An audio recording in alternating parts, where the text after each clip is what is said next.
La nuit était si profonde que même le vent semblait retenir son souffle. Au cœur de ce calme enveloppant, un rêve a traversé le monde. Une silhouette de lumière posant sa main sur l'épaule d'un homme guidé par le destin, et une voix douce murmurant « Elle est proche, mais peu la reconnaîtront. » Depuis, une question touche les cœurs. Qui est l'épouse du Mahdi? Pourquoi tant de visions, tant de récits, tant de signes, sans jamais révéler un nom?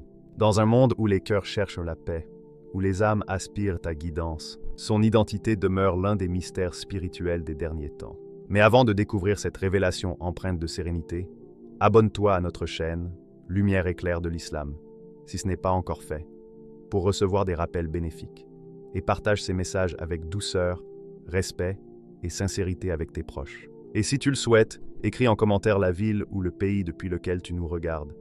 Ta présence illumine cette communauté de foi, de paix et d'harmonie. Reste jusqu'à la fin de la vidéo, car ce rappel pourrait t'apporter guidance, apaisement et sérénité. Le souffle qui traverse les rêves. Le souffle qui traverse les rêves n'est pas un simple murmure de l'air. Il se glisse comme une caresse sur la peau de l'âme, une vibration subtile perceptible uniquement dans le silence intérieur.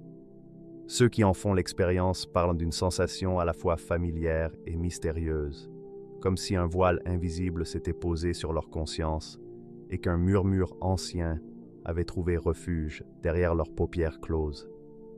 Certains décrivent l'instant comme un souffle venant d'une autre dimension, un souffle qui ne se confond ni avec le vent, ni avec les rêves ordinaires, mais avec un espace où le temps semble suspendu, où chaque seconde s'allonge ou se rétracte au rythme du cœur.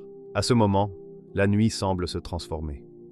La chambre ou le lieu de prière devient à la fois intime et vaste, comme si ses murs s'effaçaient pour laisser place à un horizon plus grand. Ce n'est pas une vision au sens classique du terme. Les témoins précisent, ce qu'ils voient ne parle pas, ne bouge pas. C'est une présence qui se faufile entre deux battements de cœur, entre l'inspiration et l'expiration, entre le doute et la certitude. Ils l'aperçoivent comme une lumière douce, enveloppante, pulsante, presque vivante, qui semble respirer avec eux. Ce n'est pas une clarté aveuglante, mais une lumière tendre qui pénètre l'âme et réveille une mémoire ancienne. Cette expérience transcende les langues et les cultures.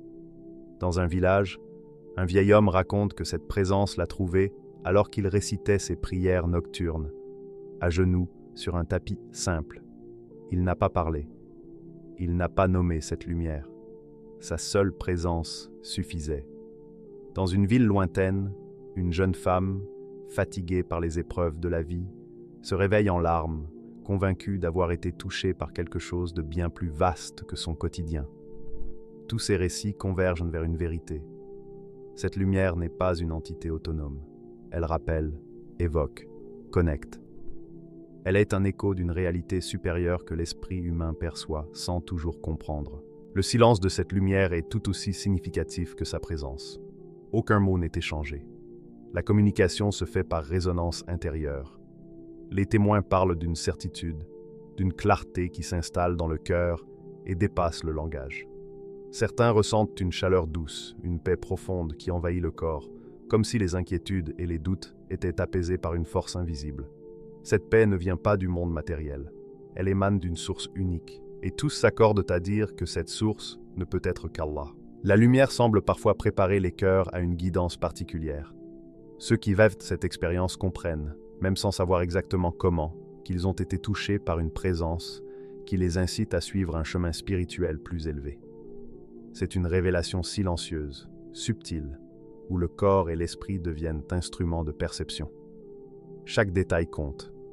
Le rythme du souffle, l'intensité de la lumière, la durée du silence, tout contribue à créer un espace où l'âme peut percevoir ce qui dépasse le monde matériel. Certains chercheurs évoquent des explications rationnelles, stress, méditation intense ou phénomènes neurologiques. Mais ceux qui ont vécu cette expérience insistent, ce n'est ni un rêve ordinaire, ni une illusion. La force de la présence laisse une empreinte durable. Même des années après, le souvenir conserve la texture et la couleur de l'instant, comme si le temps n'avait pas d'emprise sur lui. Malgré la diversité des récits, un fil conducteur se dégage. La sensation d'être appelé à quelque chose de plus grand que soi, de plus vrai que le quotidien, de plus lumineux que le monde matériel. Il ne s'agit ni de peur ni d'obsession, mais d'une reconnaissance profonde, intuitive, que l'on se tient au seuil d'une compréhension nouvelle. Certains entendent un souffle subtil, un froissement léger, ou une vibration qui épouse le rythme du cœur et semble murmurer « Souviens-toi ». Enfin, cette expérience produit des effets tangibles. Ceux qui l'ont vécu rapportent un apaisement immédiat, une clarté dans les décisions, une conviction renforcée dans leur foi. Les larmes ne sont pas de tristesse, mais l'expression physique d'un passage intérieur, d'une purification silencieuse. En quelques instants, le souffle semble dissiper les doutes accumulés, laissant un espace ouvert à la guidance divine. Le plus frappant est le sentiment d'urgence contenu dans cette présence. Elle n'impose rien, mais invite à la vigilance et à l'attention. Les témoins ressentent que le monde change, et que ce souffle, cette lumière, est un rappel discret de la dimension spirituelle de la vie.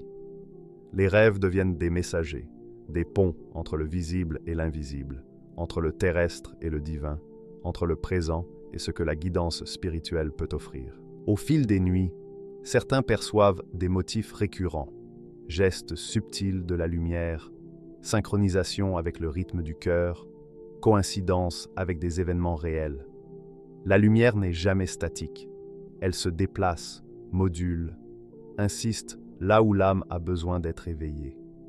Chaque apparition, bien qu'unique, fait écho à toutes les autres, reliant les témoins à travers le temps et l'espace. Ainsi, le souffle qui traverse les rêves n'est pas une apparition fugace. C'est une invitation silencieuse à reconnaître que l'invisible peut toucher le visible, que la foi se manifeste dans le tangible, que la lumière peut se révéler même dans les ténèbres. Pour ceux qui la vivent, elle devient un repère spirituel, un élan vers ce qui dépasse la compréhension humaine. La douceur de ce souffle, la clarté de sa lumière et la profondeur de son silence laissent une empreinte indélébile sur le cœur des hommes et des femmes éveillés. Les signes dans une époque de chaos. Le monde traverse des épreuves, mais pas seulement celles visibles. Les difficultés touchent les cœurs, fragmentent les esprits et érodent la sérénité des âmes. Les villes, les foyers et même les vies semblent vaciller, mais plus insidieuse encore est la désolation silencieuse qui s'installe dans les cœurs. Les hommes et les femmes, épuisés par le quotidien et les tourments invisibles, errent comme des ombres à travers ce qu'ils croyaient être leur normalité. La fatigue ne se lit pas seulement dans les corps ou les besoins matériels. Elle se lit dans les regards, dans le silence des rues, dans l'indifférence qui gagne parfois même ceux qui portent guidance et bienveillance. Au cœur de cette obscurité, là où le découragement semble peser, surgissent des murmures qui dépassent les paroles humaines. Des messages que plusieurs savants et âmes éclairées répètent avec étonnante cohérence. Quand les épreuves deviennent un océan, disent-ils, Allah prépare ceux qui marcheront avec foi. Cette phrase, symbolique et profonde, prend sens dans le cœur de ceux qui savent observer les signes. L'océan des épreuves ne submerge pas seulement la vie matérielle, il touche aussi les cœurs, les pensées et les choix qui façonnent notre existence. Mais parmi ces épreuves, certains sont appelés à marcher avec patience et confiance, un chemin invisible, au-dessus de la peur et de l'angoisse, accessible à ceux qui se tournent vers la lumière divine. Au centre de ce chemin, selon les visions et récits spirituels, se trouve une présence bienveillante, une femme lumineuse. Cette femme n'est pas une héroïne de légende ni une figure mythique. Elle se révèle par ses effets, par sa lumière intérieure, souvent visible dans les visions, les rêves ou les moments où l'âme se rapproche du divin. Ceux qui la voient expliquent qu'elle n'a pas besoin de mots pour être comprise. Sa simple présence transforme l'inquiétude en courage, le doute en foi, la fragilité en force spirituelle. Elle guide par la bienveillance, l'éveil et le rappel constant à la paix intérieure. Sa lumière est un baume. Elle ne se limite pas à croire. Elle inspire et transmet. Dans un temps où les épreuves semblent nombreuses, cette capacité de guider et d'apaiser devient une ressource précieuse. Les visions ne se limitent pas à la présence tangible. Elles montrent aussi l'absence. Les témoins comprennent que cette lumière peut s'éloigner, mais que son départ laisse un enseignement durable. Les savants rappellent que les vérités profondes se révèlent souvent dans le silence ou dans le vide. Chaque apparition, chaque souffle de lumière, est comme une étoile filante dans une nuit agitée, éphémère, mais porteuse d'un message éternel. Même si le monde continue de traverser des difficultés, la lumière demeure stable. Les épreuves prennent parfois des formes subtiles, confusion intérieure, dilemmes personnels, doutes et incertitudes. Dans ce tumulte, les visions deviennent des repères. Elles offrent un espace de respiration, un rappel que, malgré les tempêtes, un ordre supérieur, invisible mais certain, guide ceux qui savent observer et écouter. Chaque apparition est codée par des signes subtils. Certains perçoivent des gestes précis, des éclats de lumière correspondant à des moments significatifs de leur vie. D'autres ressentent une vibration dans la poitrine qui synchronise le cœur avec un rythme plus vaste, inconnu mais profondément juste. Tous s'accordent sur un point. Ce n'est pas la force humaine qui importe, mais la force de la foi et de la guidance qu'elle transmet. Son rôle ne se limite pas à la consolation. Dans ses visions, elle agit comme un miroir. Ceux qui la rencontrent découvrent leurs propres faiblesses, leurs doutes et leurs peurs. Mais ce miroir n'humilie pas. Il révèle, corrige et guide. Sa présence invite à l'introspection et à la transformation. Ceux qui comprennent ce message ne restent jamais les mêmes. Les épreuves deviennent alors des occasions de révélation et de croissance spirituelle. Dans les temps d'incertitude, chaque signe devient précieux. La lumière qui accompagne le guide spirituel apparaît précisément là où la foi est testée et où le discernement devient essentiel. La femme des visions relie l'intangible et le tangible, la promesse divine et la réalité quotidienne. Elle enseigne par l'effet qu'elle produit, paix intérieure, clarté, certitude, leçon durable. Le contraste est frappant. Là où le monde est rempli de bruit et de confusion, sa présence est silence. Là où l'injustice et l'épreuve s'étendent, elle devient point de stabilité. Cette stabilité n'est jamais imposée. Ceux qui la rencontrent doivent choisir de suivre, de croire et de marcher avec patience et persévérance. C'est un test, une initiation, un appel à éveiller la foi qui sommeille dans chaque cœur. Les témoignages rapportent que sa lumière varie d'une personne à l'autre. Certains l'aperçoivent entourée d'un éclat blanc pur, d'autres d'un halo doré chaud et rassurant. Mais partout, la constance est dans les faits. La peur s'apaise, la confusion se clarifie, la force spirituelle renaît. Elle agit comme un catalyseur, et ceux qui sont touchés deviennent eux-mêmes porteurs de lumière, capables de traverser les épreuves et d'inspirer les autres. Ainsi, dans cette époque de défis et d'incertitudes, les visions de cette femme servent de signaux. Elles indiquent le chemin, rappellent la nécessité de foi et de vigilance, et éveillent la certitude que, même au milieu des difficultés, Allah dispose de moyens invisibles pour guider les justes. Chaque apparition, chaque souffle, chaque lumière fugace est un fragment d'un message plus vaste, destiné à ceux qui ont les yeux pour voir et le cœur pour comprendre. Dans cette tension entre épreuves extérieures et lumière intérieure, se joue la vraie préparation de ceux qui avancent avec foi. Une marche qui commence dans l'obscurité, mais qui, guidée par ses signes, conduit vers l'espérance et la guidance divine. Le miroir dévoilé. Le miroir n'est pas toujours ce que l'on croit. Dans les récits de spirituels transmis de génération en génération, ils ne reflètent pas seulement l'apparence extérieure, mais dévoilent des vérités enfouies, des fragments oubliés de l'âme. Un maître spirituel, dont la sagesse se lisait dans le calme de son regard et la sérénité de ses gestes, raconte qu'une nuit, alors que le sommeil l'emportait sur ses méditations, il fit un rêve particulier. Dans cette vision, une femme apparut. Elle n'était pas vêtue de luxe ni d'ornements visibles. Sa lumière était silencieuse, douce, comme celle d'une étoile au petit matin. Et pourtant, sa présence imposait une gravité de calme et de certitude qui toucha immédiatement le cœur du maître. Elle lui dit « Je ne suis pas une réponse, je suis un rappel ». Ces mots simples résonnèrent au-delà du sommeil. Le maître ne comprit pas tout de suite. Il avait cherché des réponses dans les textes, les prières et les conseils des savants. Mais ici, dans la simplicité du rêve, la vérité se montrait autrement. Elle n'était pas là pour répondre ou corriger, mais pour réveiller ce qui sommeillait depuis longtemps et rappeler ce qui avait été oublié dans la hâte du quotidien. Cette femme est décrite comme le miroir du Mahdi. Mais ce miroir n'est pas un instrument de vanité ni de pouvoir.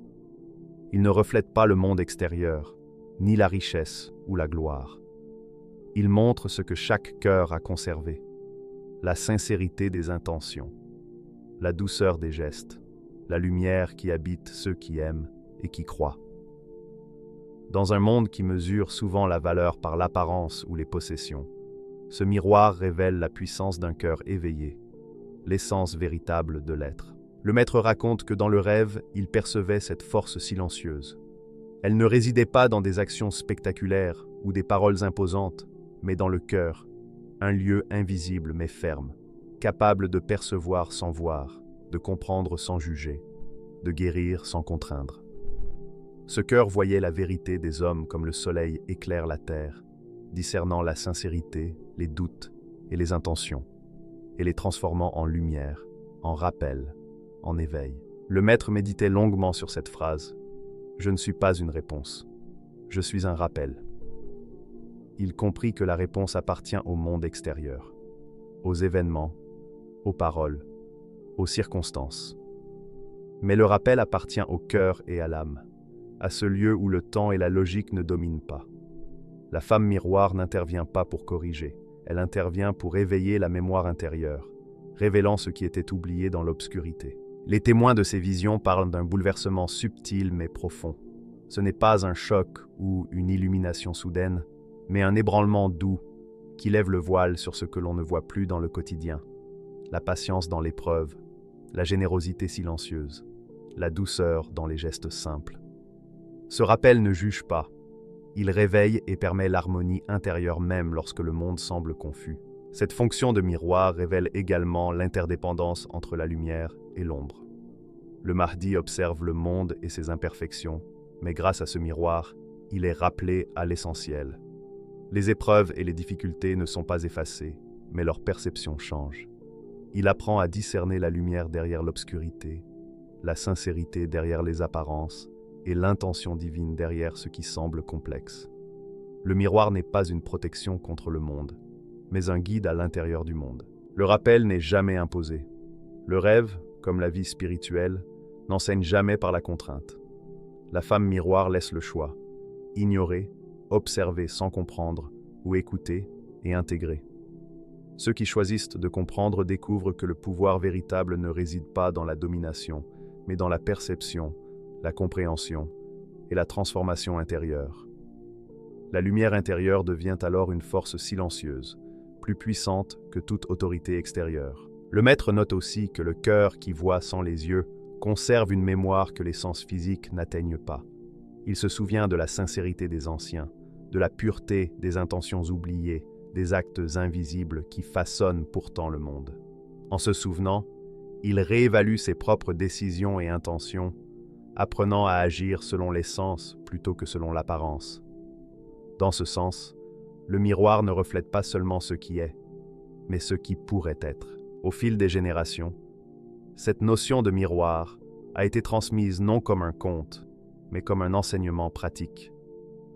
La guidance véritable n'est pas toujours spectaculaire. Elle se manifeste dans la douceur d'une présence, dans la clarté d'un regard, dans la résonance d'un cœur qui voit.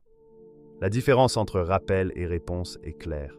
La réponse appartient au monde, le rappel appartient à l'âme. Ainsi, la femme miroir du Mahdi n'est pas seulement un guide spirituel. Elle reflète ce que chaque être humain peut atteindre lorsqu'il reconnecte son cœur à la sincérité, à la douceur et à la lumière intérieure. Elle enseigne que la force véritable ne se mesure pas par des gestes spectaculaires, mais par la profondeur de perception, la capacité d'aimer et l'aptitude à voir ce que d'autres ont oublié. Elle n'offre ni solution immédiate, ni délivrance extérieure, mais une révélation permanente. Le monde tel qu'il pourrait être si l'on choisissait de se souvenir de l'essentiel. Dans ce miroir, le Mahdi et ceux qui s'éveillent à cette guidance apprennent que la véritable force consiste à transformer les cœurs avec le cœur, plutôt que le monde avec la main. La femme miroir est un rappel vivant. Au centre de toute épreuve, il existe une lumière intérieure capable de percevoir, de guérir et de guider. Invisible aux yeux du monde, cette lumière devient la clé de la compréhension profonde et de l'action juste. L'apparition dans le silence. Le désert n'est pas seulement un paysage. Il possède un langage silencieux, une mémoire des vents, des dunes et des nuits qui s'étendent comme des océans d'obscurité. C'est dans ce silence absolu, lorsque la lune se cache derrière les nuages ou brille à peine, que certaines présences se révèlent. L'homme raconte. Il était seul avec le Mahdi, ou du moins avec ce qu'il croyait être seul. Le sable s'étendait à perte de vue, chaque grain semblant retenir le souffle du vent et les échos d'un monde discret. Dans cette étendue silencieuse, une présence s'est manifestée, subtile, mais incontestable, comme un souffle venu de l'invisible. Elle se tenait derrière lui, immobile, et pourtant chaque détail semblait vibrer avec elle. Elle ne parlait pas, ne bougeait pas comme un corps ordinaire. Sa présence se faisait sentir comme une vibration dans l'air, un poids invisible mais tangible, qui rendait le silence plus dense. Le sable sous leurs pieds semblait participer à cette harmonie. Chaque grain s'inclinait, chaque particule glissait légèrement, comme si elle faisait partie d'un mouvement plus vaste, orchestré par une main invisible. Même le vent frôlait la peau avec douceur, comme pour signaler sa proximité. L'homme décrit cette expérience comme un paradoxe. La femme était là et pourtant absente. Aucun contour précis, aucun trait visible, seulement un halo de lumière intérieure et de sérénité spirituelle. Elle se plaçait derrière le Mahdi dans la prière, non pour protéger, mais pour accompagner. Cet accompagnement se ressentait jusque dans la vibration de l'air, dans la texture du silence, dans la manière dont le désert semblait retenir son souffle pour observer. Chaque détail amplifiait le mystère. L'homme sentait la température de la nuit se transformer autour d'eux. Là où le Mahdi touchait le sol, le sable semblait plus doux. Là où la présence effleurait l'air, le vent ralentissait, comme si les molécules elles-mêmes s'inclinaient devant cette lumière invisible. Il y avait une musicalité silencieuse, le bruissement du sable, la respiration légère de l'air, le battement du cœur, tous synchronisés à une cadence subtile dictée par elle. Aucun mot n'était prononcé, mais la communication était entière, un langage de texture, de vibration et d'espace. Puis vint le moment où il se retourna. Elle n'était plus là. Le désert reprit son apparence habituelle, et pourtant le silence continuait de vibrer. Il portait une mémoire, un écho de cette présence subtile, comme si une partie de sa lumière était restée suspendue dans l'air, une résonance spirituelle qui continuait d'influencer le monde sensible autour de lui. Chaque sensation dépassait les limites de la perception ordinaire. La texture de l'air, le poids du silence, le contact imperceptible avec le sable formaient une expérience sensorielle et spirituelle que les mots peinent à décrire. Il n'y avait ni peur ni étonnement brutal, seulement un calme profond et la certitude tranquille que cette présence n'était pas là par hasard. Elle n'était ni punitive ni directive. Elle incarnait la prière, la lumière et la guidance silencieuse. L'homme comprit alors une vérité essentielle. La force ne se mesure pas toujours par la parole ou le geste. Elle peut exister dans l'absence, dans l'immobilité, dans la manière dont le monde se conforme subtilement à une présence invisible.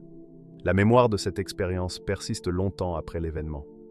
Le sable, les dunes et l'air semblent marqués par cette apparition. Même en fermant les yeux ailleurs, l'homme retrouve la densité du désert, la vibration du silence et la présence féminine derrière lui. Elle devient un repère intérieur, une boussole invisible. Chaque décision, chaque prière, chaque pas est influencé par ce rappel subtil. L'expérience montre aussi la patience de la lumière. Elle ne se manifeste pas pour impressionner ou imposer. Elle agit avec subtilité et persistance, laissant son empreinte durable sur la conscience.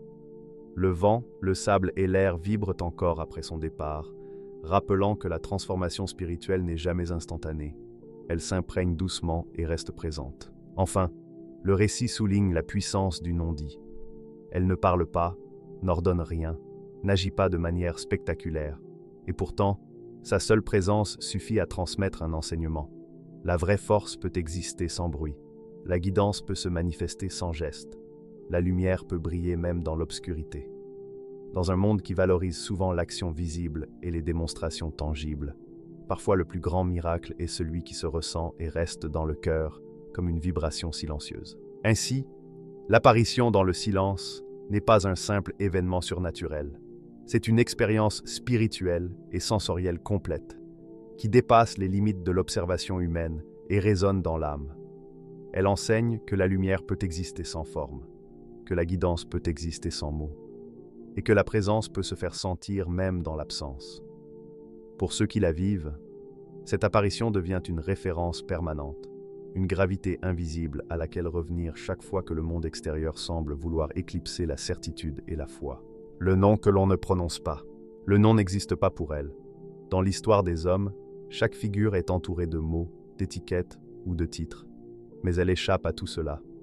Beaucoup ont tenté de la nommer. Rahma, Zahra, Nur. Des noms évoquant la lumière, la miséricorde, la pureté. Aucun ne suffit. Aucun ne peut contenir ce qui est plus vaste que tout langage, plus profond que toute idée. L'observateur commence à comprendre que la limite des mots s'arrête là où commence l'âme, et que la reconnaître exige plus que de voir ou de nommer. Elle ne se révèle pas par un visage précis, ni par une histoire linéaire. Elle se manifeste comme un état, un souffle intérieur qui transforme celui qui observe. Les maîtres disent que ce n'est pas un nom que l'on prononce, mais une vibration que l'on ressent. Elle est la miséricorde quand le monde se durcit, la clarté quand les cœurs s'assombrissent. Ces qualités se ressentent, elles touchent l'être sans passer par la logique. Ceux qui en font l'expérience racontent des instants où l'air semblait plus léger, où chaque respiration apportait un calme profond, et où le poids des préoccupations se détachait doucement. Chercher à lui donner un nom revient à entrer dans un espace de paradoxe. Comment identifier ce qui dépasse toute identification? Comment nommer ce que l'on perçoit sans mots? Chaque tentative échoue non par manque de créativité, mais parce que sa vérité est intrinsèquement au-delà du langage. Et c'est là la beauté de son essence. Elle se révèle non par les yeux, mais par la reconnaissance de l'âme. Les maîtres disent souvent « On ne la verra pas avec les yeux, on la reconnaîtra avec l'âme ». Ces paroles prennent tout leur sens quand sa présence se fait sentir sans forme, lorsque la lumière n'est pas visible mais palpable, et que le cœur se remplit d'une certitude que la raison seule ne peut expliquer. La reconnaissance n'est pas intellectuelle, elle est sensorielle et spirituelle. Ceux qui la vivent accueillent cette vibration intérieure et y trouvent paix, clarté et alignement avec ce qui est juste. Elle est la miséricorde incarnée dans les moments où le monde semble difficile. Sa présence agit comme un contrepoids invisible. Ceux qui la ressentent décrivent un état où la colère et la frustration ne disparaissent pas immédiatement, mais où la capacité de les traverser avec patience et calme se manifeste. Elle ne change pas le monde par la force, mais elle transforme ceux qui le traversent, un cœur à la fois. La clarté qu'elle apporte n'est pas intellectuelle.